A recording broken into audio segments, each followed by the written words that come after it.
Keeping an eye on your data and keeping your information safe is something that we should all keep in mind. Many times we have pictures and videos that we don't necessarily want people to see when they snatch your phone, because sometimes some of us just have nosy friends, which is when you might be on the lookout for an app that will let you protect your private pictures and videos. In this video, we're going to show exactly how to protect your content so that only you can access it on your device. Welcome back everyone to the Wondershare Dr.Fone channel. My name is Francisco, and if you're looking forward to keeping your content safe from peering eyes, then like, comment, and subscribe because there's so much more to talk about.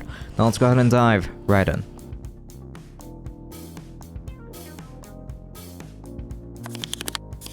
Now here's our method. How to protect your private photos and videos. This is a very straightforward method to keep your content safe in your device. There's a lot to look out for, so let's make sure to follow these instructions to secure your stuff. Just go ahead and follow the steps coming right up. On your Android device, go to the Play Store and download the Dr.Fone app. Once downloaded, make sure to launch it. In this interface, make sure that you are in the recovery section by tapping it at the bottom of your screen. But you should be there by default anyway. Then, tap Secret Space to begin. On the following screen, we can add a PIN before we even transfer any files onto this app. So tap on Settings and enter your custom PIN. Just confirm the PIN afterwards if asked. Make sure that you never forget this PIN, so use one that you will for sure remember easily. From this page, just tap on the plus icon. From here, you can select whichever pictures and videos you'd like to store in this app. So select everything you'd like to protect and tap Import Photos or Videos. Once you've imported your content, you will get the option to remove the files